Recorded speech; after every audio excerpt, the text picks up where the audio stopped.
que ocurre sobre la superficie terrestre obedece a las fuerzas de diversos sistemas, ¿no? Que, digamos, tienen interacción o conexión de alguna forma y bajo ciertos parámetros también, ¿no? Y relacionado también con ciertos procesos. Por ejemplo, existen de alguna manera fenómenos que solo ocurren en determinados lugares del planeta o que ocurren en determinadas épocas del año. No ocurren, en este caso, solo todos los días o de acuerdo a determinadas estaciones, ¿no? Por ejemplo, el 21 de junio de todos los años en el continente europeo, en los países que se encuentran localizados a los 66 grados con 33 minutos, se produce un fenómeno denominado el día artificial. Este fenómeno se describe de la siguiente forma, ¿no? Durante 24 horas eh, existe luz sobre territorios específicos. ¿Cuáles son los países que experimentan este fenómeno? Son Noruega, Suecia, Finlandia, Rusia, también Estados Unidos por Alaska y Canadá, ¿no? También territorio de Groenlandia. Entonces, este fenómeno, por ejemplo, es propio de un sector, ¿no? Propio de una parte del planeta Tierra. Esto no ocurre en cualquier lugar. Ahí entonces entendemos la importancia de la división de la geografía en una geografía pues regional, ¿no? O más específica. En algunos casos lo van a llamar divisionista o separatista, pero tiene su explicación porque obviamente pues no vamos a pretender que en todos los lugares del planeta Tierra existan todos los relieves o geoformas o climas, ¿no? Obviamente no es posible. Bien, cuando hablamos entonces de los conceptos de geografía, estos conceptos han ido variando, como hemos explicado hace un momento, según los enfoques de la geografía. Y cuando hablamos entonces de los conceptos, tenemos que mencionar que un primer concepto, un concepto clásico o tradicional de geografía, antiguo si también desean llamarlo, es decir que la geografía se encarga de describir a la Tierra. Ese es un concepto de alguna manera básico o genérico, ¿no? De la geografía.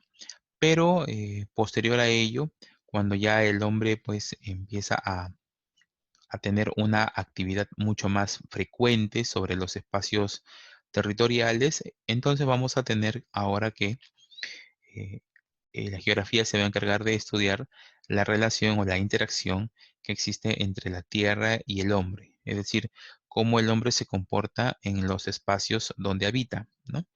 En un inicio, pues tendrá una forma de vida mucho más incipiente o en todo caso mucho más natural que la forma de vida actual, ¿no? Y con todos los procesos que hoy en día existen para la transformación de los recursos naturales. Entonces, obviamente, estamos nosotros hablando de que en todo momento la Tierra siempre va a interactuar con el ser humano, pero obviamente esa interacción va a depender de otros factores, como por ejemplo la cantidad de población. Es decir, no es lo mismo pues pretender, digamos, alimentar a 20.000 personas que pues alimentar a 2 millones de personas, porque la cantidad de población también exige que hayan consideraciones y también nuevas propuestas para tratar de eh, generar la cantidad de recursos mínima necesaria que requiere una población de esas dimensiones, ¿no? Es decir, de 25.000 personas a 2 millones de personas, pues obviamente existe una diferencia notable. Entonces, eso es justamente lo que ahora va a buscar tener como punto de definición la geografía, ¿no? ¿Cómo interactúa el hombre con su entorno?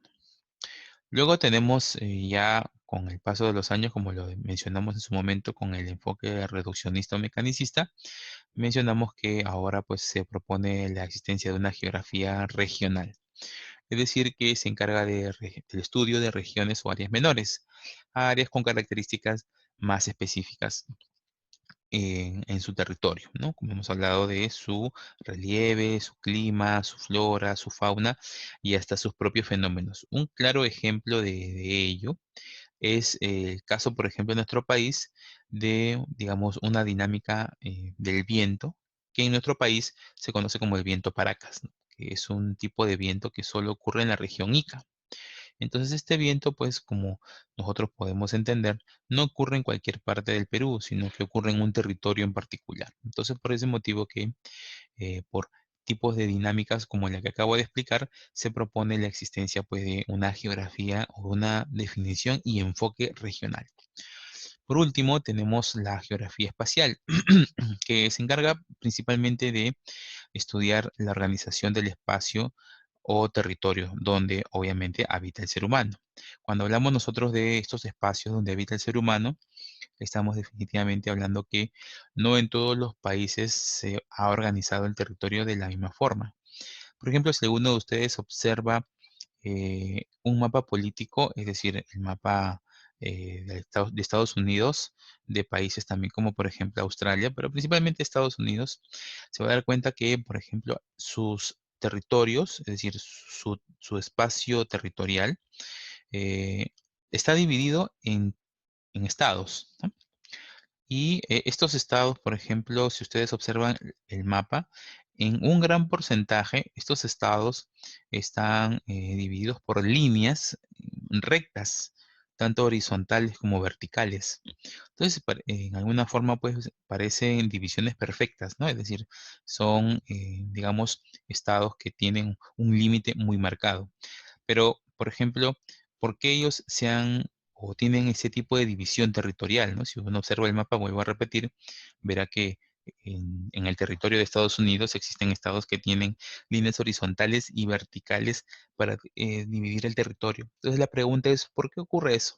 Bueno, ocurre porque obviamente en este país, en Estados Unidos, no existen relieves tan significativos o importantes para tomar como punto de referencia. Entonces, como no hay un relieve natural que pueda ser utilizado de forma referencial, entonces, ¿qué han decidido? Bueno, utilizar coordenadas geográficas, latitudes y longitudes para dividir a su territorio, ¿no? Ahí entendemos nosotros entonces la organización del espacio desde el punto de vista físico.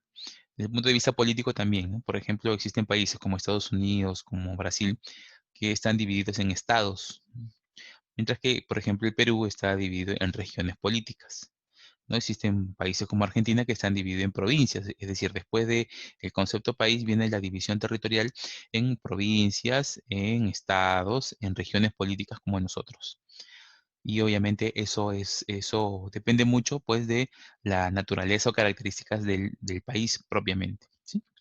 Entonces ahí tenemos que la geografía se encarga de estudiar la organización del espacio desde la conceptuación espacial.